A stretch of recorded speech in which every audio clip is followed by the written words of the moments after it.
Muy buen día. Tenemos la lectura de la liturgia de la palabra del día domingo 13 de julio. Estamos en el 15º domingo del tiempo ordinario, ciclo C. Leemos del misal popular que edita Paulinas con base en la Conferencia Episcopal de Colombia. Muy bien, vamos a nuestra primera lectura. Tenemos la lectura del libro del Deuteronomio, capítulo 30, versículos del 10 al 14. Este es el quinto libro de la Torá judía, ¿no? El Pentateuco. Bueno, nos dice entonces el libro del Deuteronomio.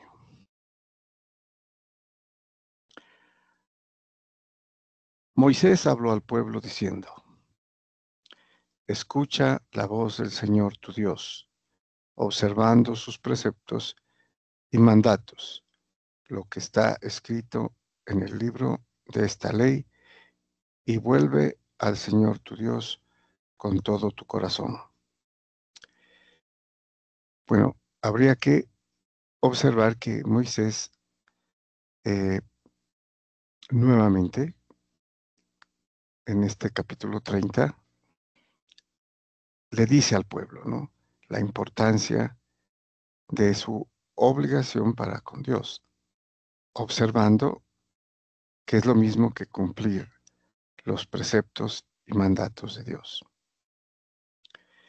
Y por eso es importante este término: escucha la voz del Señor, que traducido podría también significar obedece a la voz del Señor tu Dios, poniendo en práctica sus preceptos, o sea, poniendo por obra sus preceptos.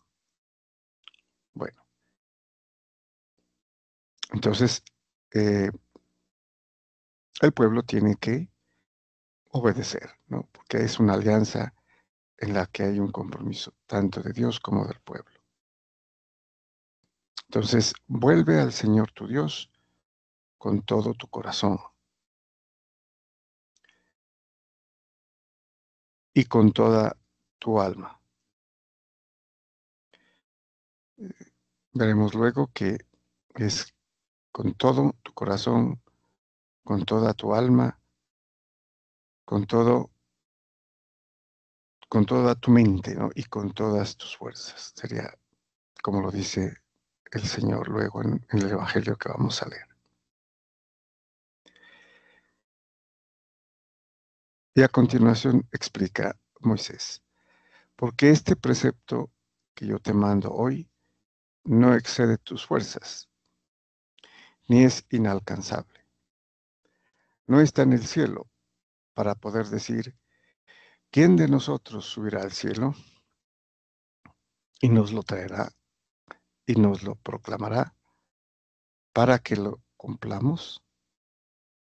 Entonces la idea es que ese mandamiento es posible cumplir, los mandamientos de la ley, ¿no? Especialmente se refiere aquí al decálogo, a los 10 mandamientos.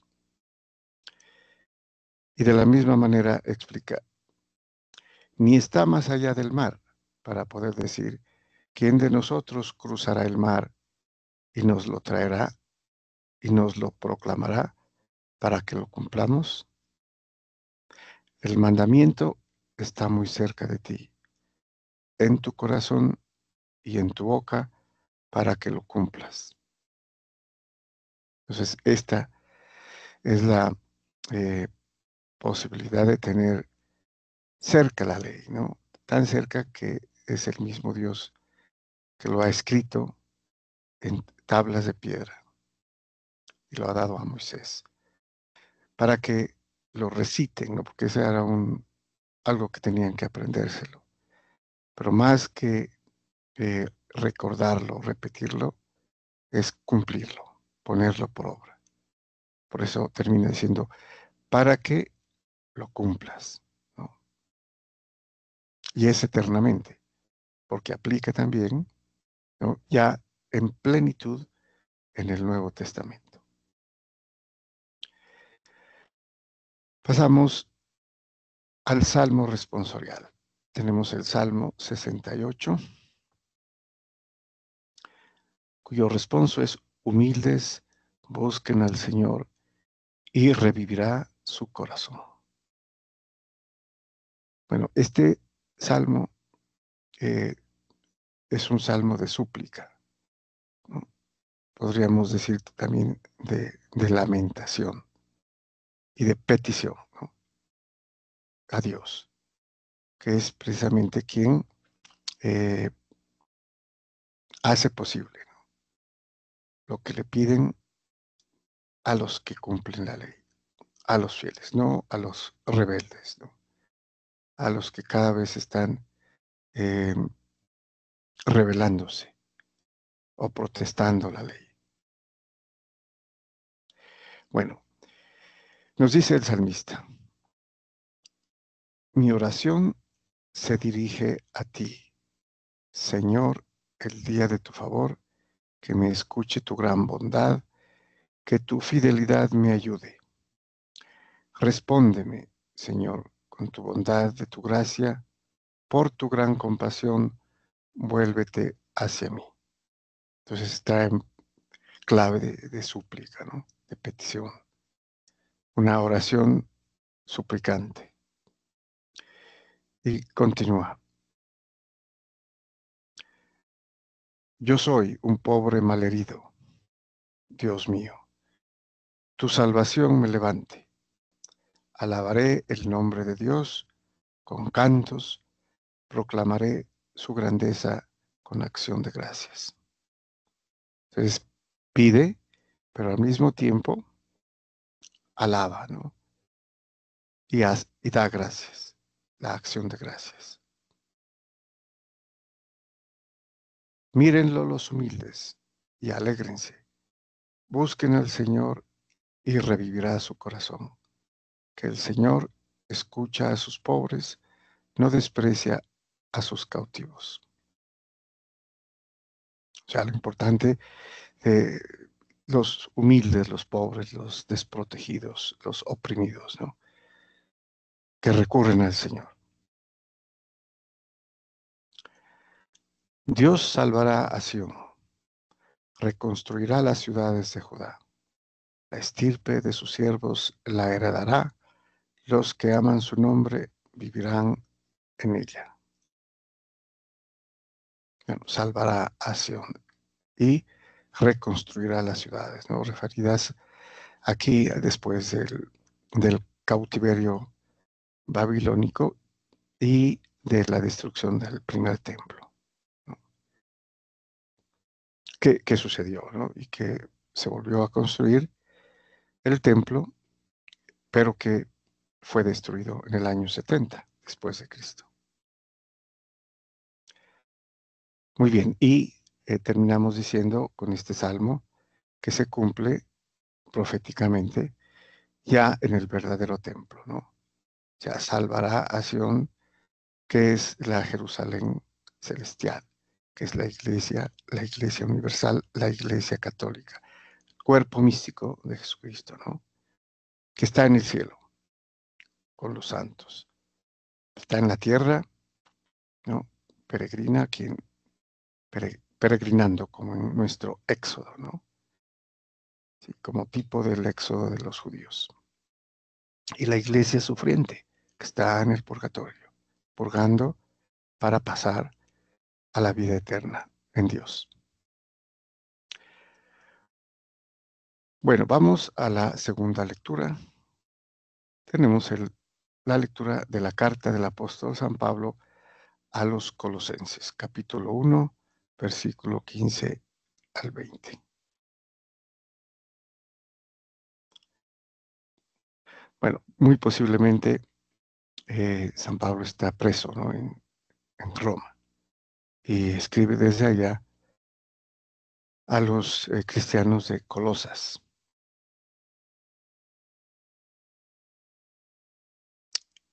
Y esta es la parte, digámoslo, dogmática, ¿no?, que enseña desde el primer capítulo a los colosenses, ¿no? Para que estén firmes en la fe.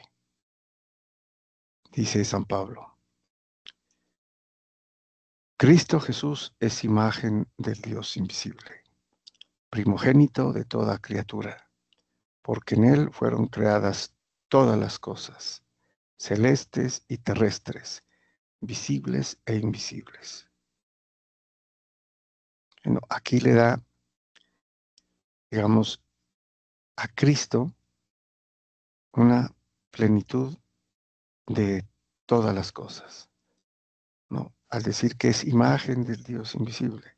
Los judíos no podían ver a Dios porque morían, decían ellos, ¿no? Pero en el Nuevo Testamento, que es Cristo, Dios humanado, ya lo vieron, ¿no? Hace 2000 años y lo seguimos viendo porque permanece con su iglesia, es uno con su iglesia. Y lo vemos en la Eucaristía, ¿no? Aparentemente en las formas, pero Él está allí.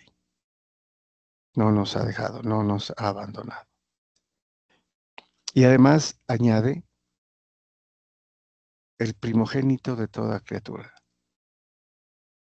el que resucitó, el primero, y con Él resucitaremos todos. Fueron creadas todas las cosas.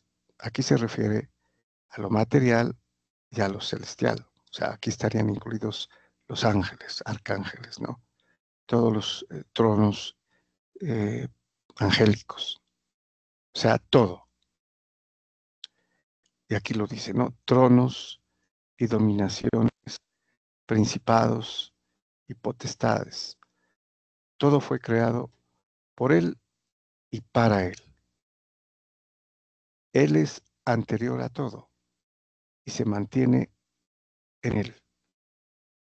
O sea, en Él está su consistencia, diría en otras versiones, ¿no? Todo tiene en Él su consistencia y es todo. O sea, aquí podemos ver la omnipotencia, la omnipresencia y la omnisciencia, ¿no? De Jesucristo como Dios. Y continúa. Él es también la cabeza del cuerpo, de la iglesia. Bueno, aquí podemos, o sea, San Pablo ha dicho cosas grandes de Jesucristo, ¿no? Porque las sabe, las conoce y eso ha predicado. Jesucristo es también, además de todo lo que ha mencionado, es cabeza del cuerpo de la iglesia. O sea, que es uno, ¿no? El cuerpo místico de Cristo es uno, porque Él es la cabeza y la iglesia es el cuerpo. Y el Espíritu Santo habita en ese cuerpo, ¿no? Entonces, es importante que cuando hablamos de Cristo, hablamos también de su iglesia, que es su cuerpo. Cuando hablamos de la iglesia, hablamos de Cristo, que es su cabeza, ¿no? Bueno, eso nos da a entender San Pablo aquí, en el texto. Él es el principio, el primogénito de entre los muertos. Y así es el primero en todo, porque en él quiso Dios que residiera toda la plenitud, toda la plenitud. En el capítulo 2 dirá la plenitud de la divinidad y con eso sellará prácticamente la idea de que Jesús es el mismo Dios encarnado. Y termina diciendo, y por él y para él quiso reconciliar todas las cosas, las del cielo y las de la tierra, haciendo la paz por la sangre de su cruz. O sea que al perder la gracia, por el pecado original de nuestros primeros padres, Adán y Eva, aquí Jesucristo restituye, ¿no? O reconcilia y nos gana por su muerte en la cruz, por su sangre, esa gracia que perdió la humanidad, ¿no? Y restablece, por eso se habla de la nueva creación en Cristo. Somos nuevas criaturas en Dios, en Él como parte de su cuerpo, su iglesia. Y pasamos al Evangelio. Tenemos el título temático, ¿quién es mi prójimo? Que es una pregunta que siempre eh, sale a colación, ¿no? ¿Quién es mi prójimo?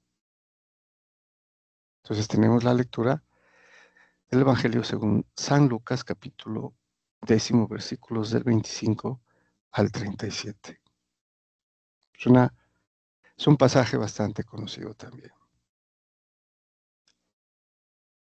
Nos dice San Lucas: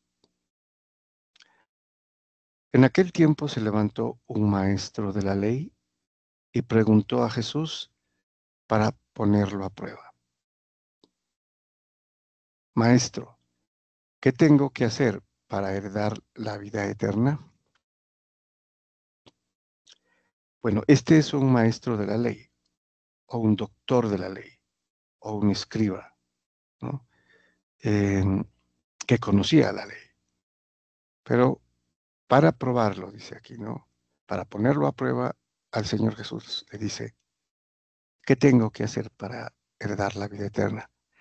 En los otros evangelios le dirá cuál es el primer mandamiento, cuál es el mandamiento más importante. Bueno, y él sabe, ¿no? O sea, le dijo el Señor: ¿qué está escrito en la ley? ¿Qué lees en ella? Él respondió: amarás al Señor tu Dios con todo tu corazón y con toda tu alma y con toda tu fuerza y con toda tu mente. Completo, ¿no?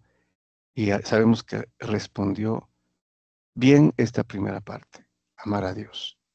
Entonces es con todo el corazón, con toda el alma, con toda la fuerza y con toda la mente. Completo. Y la segunda parte: y a tu prójimo como a ti mismo. Entonces el escriba o el doctor de la ley sabía, ¿no? Porque era doctor de la ley, ¿no? O maestro de la ley. Tenía que saber esto. Él le dijo: has respondido correctamente. Haz esto y tendrás la vida eterna, ¿no? Que se refiere acá cuando le hace la pregunta: ¿qué debo hacer para heredar la vida eterna? Es interesante cuando Jesucristo le dice: haz esto. O sea, cumple el precepto, el primer mandamiento, ¿no? Que luego veremos, Jesucristo dice que este es toda la ley y los profetas, quien cumple este mandamiento: amar a Dios sobre todas las cosas y al prójimo como a ti mismo. Entonces él dice: haz esto y tendrás la vida. O sea, pon en práctica esto y tendrás la vida eterna. Pero el maestro de la ley, queriendo justificarse, dijo a Jesús: ¿y quién es mi prójimo? Lo había dicho él, ¿no? Correctamente. Y a tu prójimo como a ti mismo. Pero acá dice: ¿y quién es mi prójimo? Nace precisamente de lo que le dice Jesucristo: haz esto. Y al decir haz como verbo de acción, tiene que obrar, ¿no? Tiene que practicar. Pero él dice, ¿quién es mi prójimo para yo poder hacer, ¿no?, todo esto con mi prójimo? ¿Quién es mi prójimo?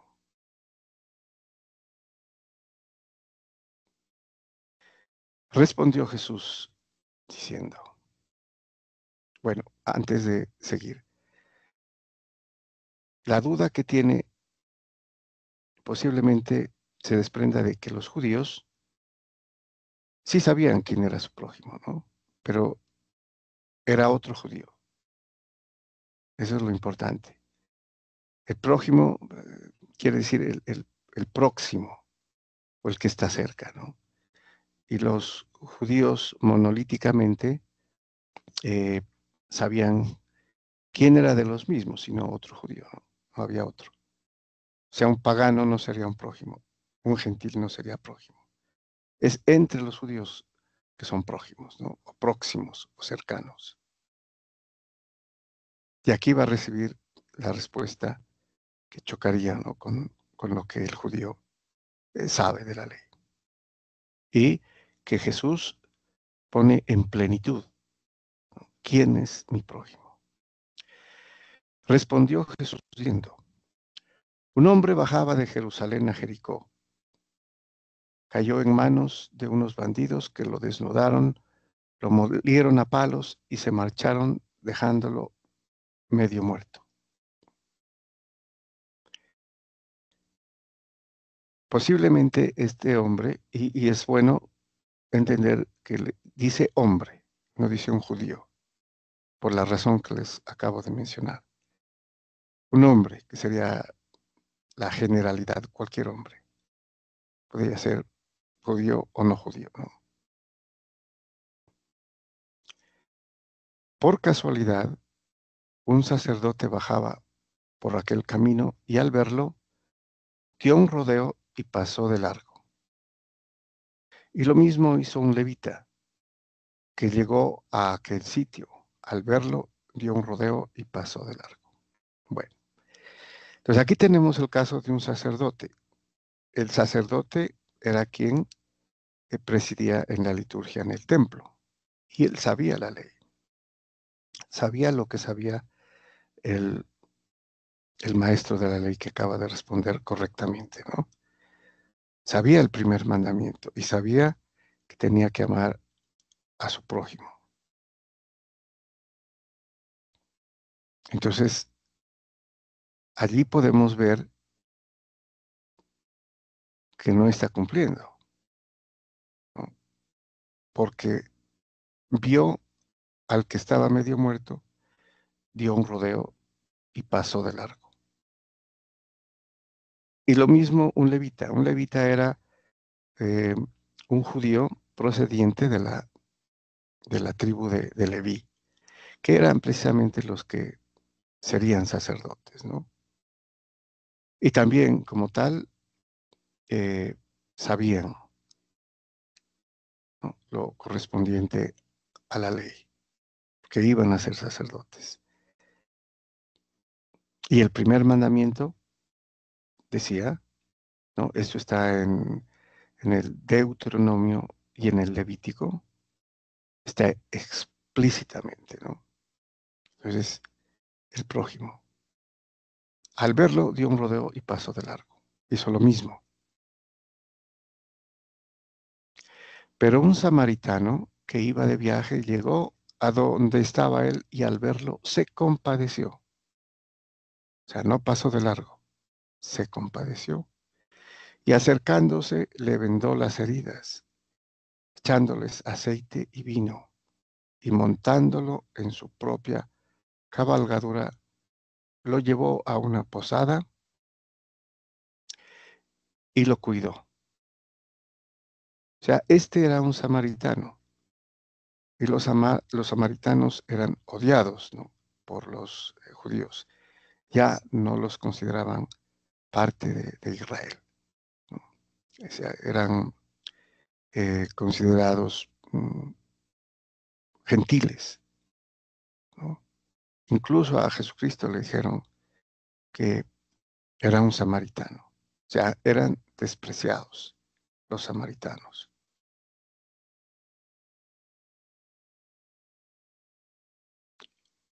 Este samaritano, a diferencia del sacerdote y del levita, se compadeció, lo cuidó, lo curó, lo llevó en su cabalgadura. Al día siguiente, sacando 2 denarios, se los dio al posadero y le dijo: cuida de él, y lo que gastes de más, yo te lo pagaré cuando vuelva. O sea, muy posiblemente entendemos aquí que este samaritano iba a Jerusalén y tenía que volver, pasar por allí.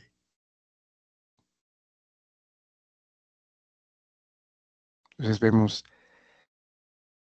o sea, es más que evidente, ¿no? La diferencia de comportamiento y de amor y de compasión entre el sacerdote judío, el levita, que es judío, y este samaritano, ¿no? Que era considerado despreciable. Le pregunta a Jesucristo: ¿cuál de estos 3 te parece que ha sido prójimo del que cayó en manos de los bandidos? Él dijo: el que practicó la misericordia con él, que sería literalmente el que hizo misericordia con él, porque obró misericordiamente, cumplió el mandato, ¿no? Amar al prójimo. Jesús le dijo: anda y haz tú lo mismo. Aquí es importante el verbo haz. Haz lo que hizo el samaritano con este hombre que muy posiblemente no era un judío. ¿Mm? Era un hombre, posiblemente un gentil o un pagano, que fue atracado y dejado ahí medio muerto. Y un samaritano, no judío,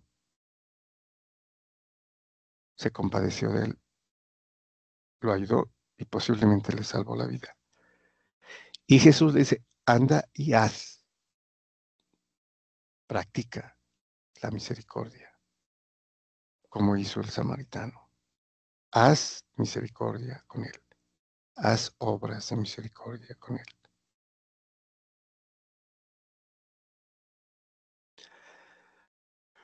Muy bien, muchas gracias y bendiciones.